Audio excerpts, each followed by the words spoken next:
جو الماری ہے یہ ایک خاتون کی خدمت ہے قرآن کریم کے تعلق سے. آج سے تقریباً 110 سال پہلے کی بات ہے. مصر کی ایک خاتون تھی جن کا نام تھا امینہ حنا. توفیق پاشا الخدیوی مصر کے ایک بادشاہ گزرے ہیں، یہ ان کی اہلیہ تھی. انہوں نے قرآن کریم کی خدمت کا ایک طریقہ یہ سوچا کہ ہم اس طریقے سے بھی قرآن کی خدمت کر سکتے ہیں. وہ طریقہ ان کا یہ تھا کہ انہوں نے اس طرح کی 6 الماریاں تیار کروائیں. یہ الماریاں کافی قیمتی الماریاں ہیں. اس الماری کے اندر آپ غور سے دیکھیں، جو سفید چیزیں آپ کو نظر آ رہی ہیں، یہ سفید چیزیں ہاتھی کے دانت ہیں. بیچ کی جو جگہ ہے لکڑیوں پر یہ چاندی ہے.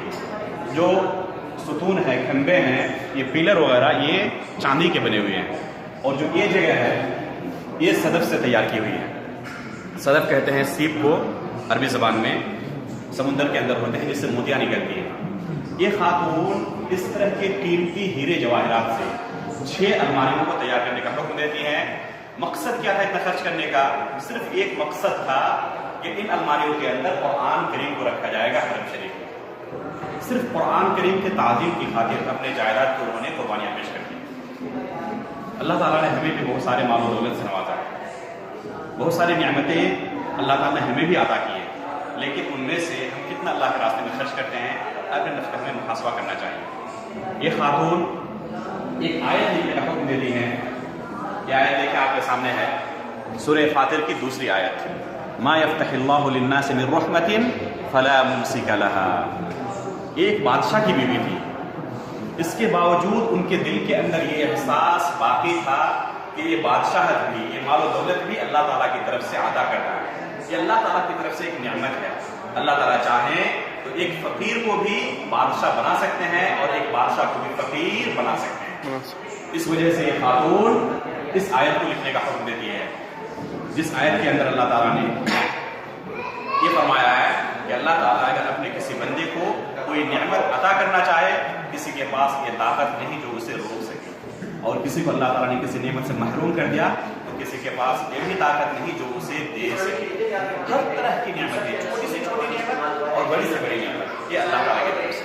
اس لیے ہمیں چاہیے کہ ان نعمتوں کا سوال صرف اور صرف اللہ تعالیٰ سے کریں. اللہ تعالیٰ کے سوا کسی کے سامنے اپنا ہاتھ نہ پھیلائیں، اپنی جھولی نہ پھیلائیں.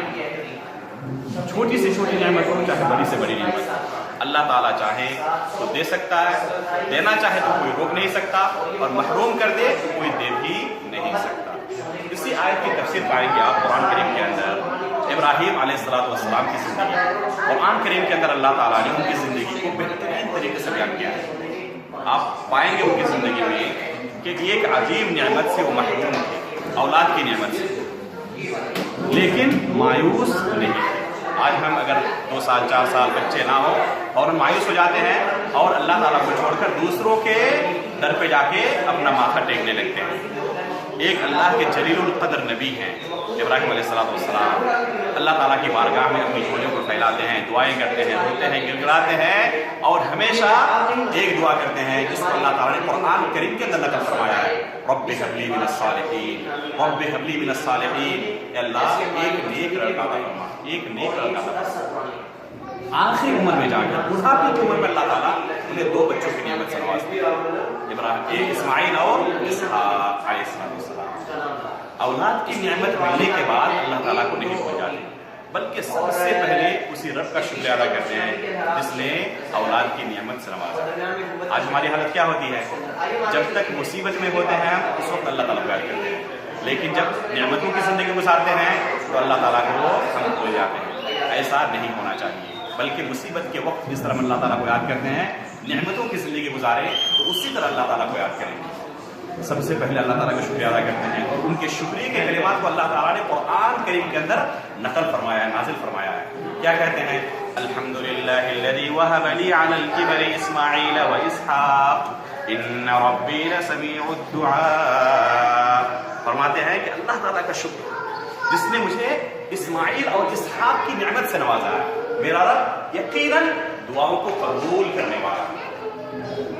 ایک نبی، جلیل القدر نبی، اولو العزم من الرسل کے اندر جن کا شمار ہوتا ہے، خلیل اللہ جن کا لقب ہے، اپنی اولاد کے لیے جن کے محتاج ہیں اللہ رب العالمین کے اگر ایک نبی اپنی اولاد کے لیے اللہ کے محتاج ہو، خود اپنی اولاد پیدا نہ کر سکتے ہو، تو کیا نبی سے بڑا کوئی پیر ولی بزرگ خواجہ غریب نواز ہو سکتا ہے؟ ممکن ہے کہ کوئی نبی سے بھی بڑا ہو جو ہمیں اولادیں دے سکتا ہو؟ یقیناً نبی سے بڑا کوئی اس دنیا میں ہو نہیں سکتا۔ اگر ایک نبی خود اپنی اولاد نہیں پیدا کر سکتا ہو تو آخر ہم کس کے پاس جائیں جو ہمیں اولاد کی نعمت سے نواز سکتا ہو؟ اس لیے میرے بھائیوں، ہمیں چاہیے کہ ہر طرح کی نعمتیں صرف اللہ تعالیٰ سے مانگیں، اللہ کے علاوہ کسی دوسرے کے سامنے نہ جائیں۔ اگر ایک نبی اللہ تعالیٰ کے سامنے اپنے ہاتھ کو پھیلاتا ہے، اپنی جھولیوں کو پھیلاتا ہے، تو یہ ہمارے لیے نصیحت ہے۔ یہ قصہ اللہ تعالیٰ نے ہماری آنکھیں کھولنے کے لیے قرآن کریم کے اندر بیان کیا ہے کہ اگر ایک نبی اللہ تعالیٰ کا محتاج ہے تو اس سے بڑا کوئی دنیا میں ہو نہیں سکتا جو تمہاری محتاجگی دور کر سکتا ہو۔ رب انی لما انزلت الی من خیر فقیر، کہ موسیٰ علیہ السلام ہمیشہ دعا کیا کرتے تھے کہ اللہ تیری رحمتوں اور برکتوں کے آگے میں فقیر اور محتاج ہوں۔